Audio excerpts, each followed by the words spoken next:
Welcome to my new viewers, to my subscribers, welcome back. My name is Mike. This is my channel where I look at, review, and try different craps strategies. Thanks for joining. Hello everybody and welcome back to my channel. I'm going to do another video here which is going to be a continuation and variation of the HedgeLess Horseman. A couple things I wanted to kind of expand into, but I just didn't have the time. But I'm going to try to do it on this video here. So just a real quick recap. This is a strategy that I watched John from CRAPS roll, and I think I got it right on what he was trying to do. The only thing I probably didn't emphasize enough about when I did my original roll was that he likes to limit his bets to 4 units per shooter. So I had a situation where I had 3 come bets that actually moved to different numbers, and I still had my don't come bet in play. So I basically had all 4 units in play, and I decided to throw another come bet out. I went ahead and put another $25 in the come. And he would not have done that, only because one of his rules of the strategy is to limit your bets to 4 units or 4 bets per shooter. So let me go over this real quick, and then I want to show how once you get your strategy set up right and you start rolling some of the numbers that you have come bets on, how you transition out of the HedgeLess Horseman and into more of a place bet strategy. So what you're doing basically is you're trying to take advantage of the short rolls, the 7 outs, the 0.7 outs, the 0.1 roll 7 out, things like that. But if you do get a shooter that's starting to accumulate a lot of rolls, you want to transition into a place bet and then start doing your collect and press strategy, or putting some odds out, or playing some hard ways or other things. So like John mentioned in his video, this strategy is a good starting strategy that then allows you to adapt to other strategies. So let's go ahead and get set up. I'm going to play the $500 bubble craps like I normally do. I'm going to turn it on to turbo mode. I'm going to play a 4-to-1 ratio, which means whatever I put in the don't pass, I will put a fourth of that in my come bets. And my goal was to try to get 3 come bets working. Okay? So I will start off with $100 don't pass. Okay? Now, this is pain point number 1. You do not want to roll a 7 or an 11 here. Okay? So what I could do is I could put 200 lay behind the 10. I am now transferring the 7 to the 10. So a 7 out, I would lose my $100 don't pass bet, but I would win half of my lay bet on the 10, which is $200. So I'd win 100 minus a vig, a buck or two, if they collect it. So that is helping me transition my 7, which is the most commonly rolled number, over to the 10, which is the least commonly rolled number. And if I roll a 4, 5, 6, 8, or 9, then I can pull my lay bet down. So let's go ahead and roll and see how this goes. Okay, there's a 6. So the point moves to the 6. I pull my lay bet down. It did its job. It helped me avoid a 7 out early. Now I want the 7 out, because what I want to do is I want to put 1/4 the size of my don't pass, which would be 25. I'm going to put that in the come.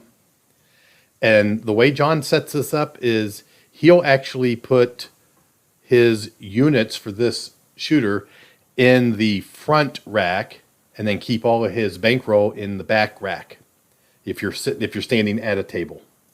So I was never really quite sure why there were two rows of racks when you stand in front of the craps table. I think I know now why. You can keep your bankroll in the back, and if you just want to play 4 units per shooter, you can just put 4 units in the front rack, and you can track how you're doing easily that way. In bubble craps, it's a little harder to do. So let's go ahead and roll. I'm looking for a 7 out. If not, the come bet will move to the number that I roll. It's a 7 out. Look at that. It's a $125 win. So I set back up with my $100 don't pass.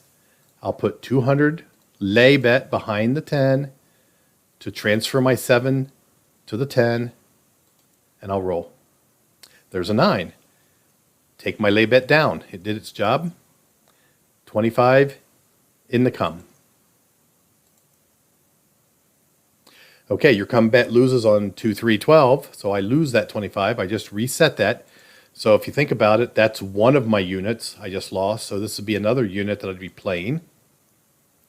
There's a 10. This is going to move to the 10. I now have one more unit that I can play. So I won't be able to get 3 come bets to move to the numbers because I lost one of them. But how do you keep track of that? I don't know. Anyway, there's a 7 out. Let's take a look at that. So I lose the 10, the come bet that moved to the 10, I lose it, but it's offset by the win that I had in the come bet. So those two offset each other, and that gives me a $100 win in the don't pass.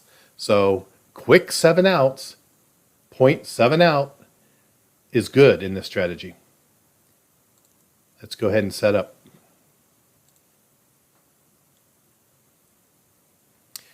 Okay, 10 in the don't pass. Let's put 200 lay behind the 10. Where's the hole at? If I roll the 10, right now, it would not be good. But the 10 is not a very popular number. The 7 is very popular.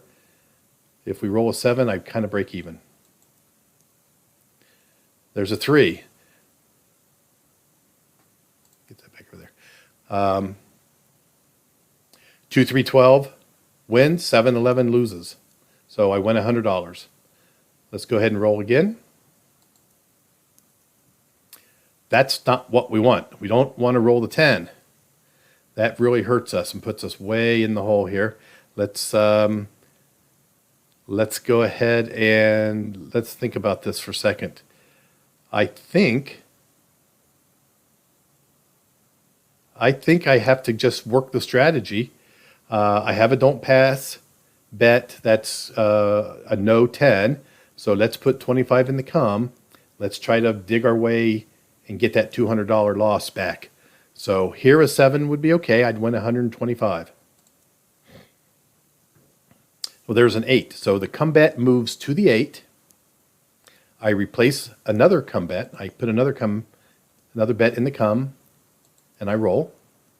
There's a 5. That moves to the 5.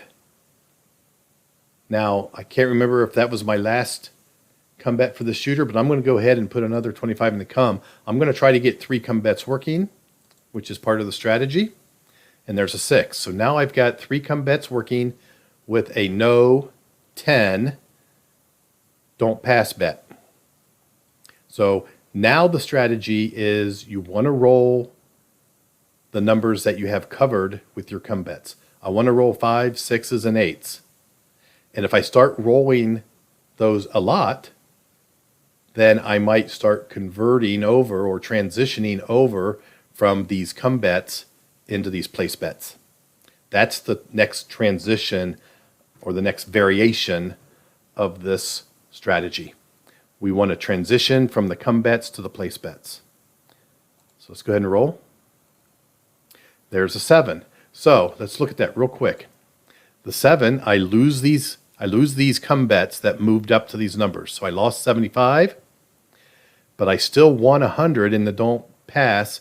So I netted a profit of $25 even when I had 3 come bets out and working. That's the power of the 4-to-1 ratio. So let's go ahead and set up again. I will try to get to the point where I can start transitioning out of the come bets into the place bets. That's what I really want to show here. Oh, Mike, you forgot to lay your 10 and you lost your $100. That was a mental mistake on my part. I should have had $200 lay behind the 10. That 7 would have rolled. It would have been a break even, but now I'm down 100. So let's go ahead and put 100 in the don't pass and 200 behind the 10. Lay the 10. There's an 11. So this would have helped me on the 7, but it doesn't help me on the 11. Let's set up. Okay, there's a 9. Point goes to the 9. I pull my lay bet back down. Let's get a come bet out. There's a 5. That moves. That come bet moves to the 5. I put another $25 come bet. And I roll. There's a 6. That bet moves to the 6. This will be my third come bet. And it's a 5. So this is what John calls the down and back up. Some people call it the off and on. Basically, my $25 come bet, well, basically my my $25 bet on the 5 comes down and gets paid. This $25 come bet moves up to the 5, and then with my payment, I replenish my come. That's why they call it down and back up. So let's go ahead and roll. There's a 10. This come bet moves to the 10. I now have 3 come bets working, and I have a don't on the 9. So let's try to roll some come bets. Let's try to roll some of these numbers and transition these come bets over to place bets.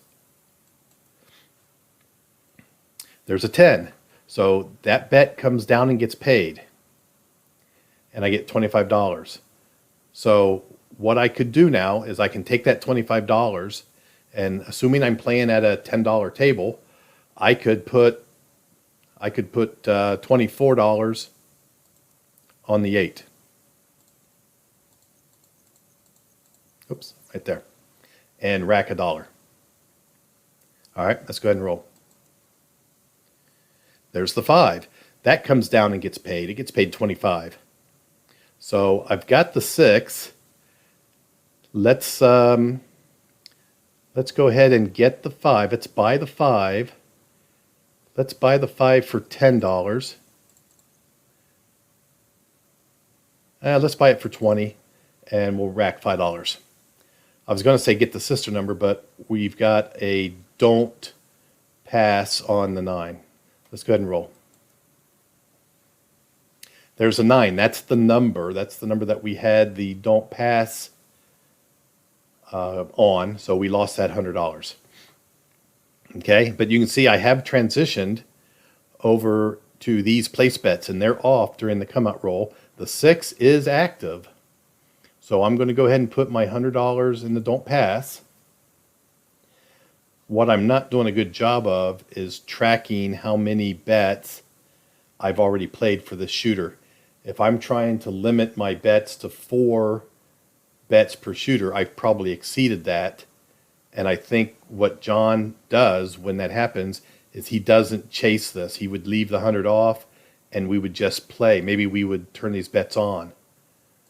So if he took that down, and maybe he would play without a don't pass bet to try to recoup for that. That's the 10th roll for that shooter. I'm sure I have already exceeded my 4 unit rolls for that shooter. So why don't we just go ahead and roll this out?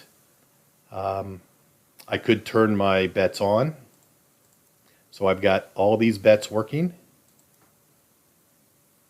Doesn't really matter. If there's a 10, the point moves to the 10. Now all these bets are working. Let's go ahead and roll. We're looking for a 5, a 6, or an 8. Okay, there's the 5. That pays $29. So I will collect that since I'm negative. I'll collect that, and maybe I will buy the 9 on my next hit. There's an 11. There's the 5 again. That pays 29. Let's go ahead and buy the 9 for 20.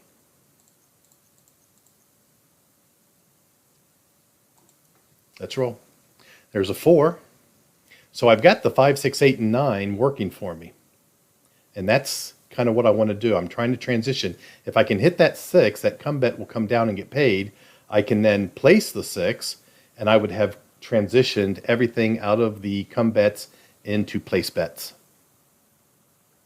And I don't have anything hedging my 7 right now. So let's just roll. Okay, there's a 9. That pays $29. I'll collect that since we just bought that from the last bet. I'll collect that. There's another 9. I will press, let's press the 8 up to 30. And let's press the 5 and 9 up to 25. How many 9s are we going to roll? That one's 36. I'll collect it. Okay, there's an 8. That pays 35. So let's press the 8 up to 36. And let's go to 42. And let's press the 5 and the 9 up to 30.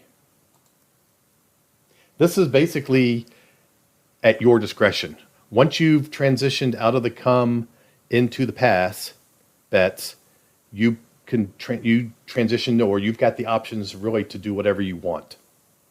So that 4 did not pay me anything. Let's go ahead and roll. Okay, there's the 7 out. So we did dig our way out of the hole. We were profitable. If I would have hit 1, maybe 2 more, I would have probably taken those bets down and locked in that profit and maybe put minimum bets back up on the place bets. But I think that's pretty much the way the strategy will work if you want to start off with the normal HedgeLess Horseman. Look for the early 7 outs. If it looks like there's a shooter that's going to shoot some long rolls, like that shooter rolled 21 times. So if it looks like you're getting into a good shooter, you want to transition out of the come bets into the place bets and do your press and collect at that point. So that was one transition that John showed. He had a video that lasted for about an hour, and I watched about 25 minutes of it. I think he was going to try a couple other transitions also, but I think we'll take baby steps and just kind of go over the way the HedgeLess Horseman should be played originally, and now how we transition it when we do get a long roller. And then I think his next transition, he starts putting some odds out on some of these bets. Okay, so that is a transition strategy number 1 on the HedgeLess Horseman. I may roll it again tomorrow and try to cover the next transition, like I mentioned, maybe some odds bets, and see how it goes.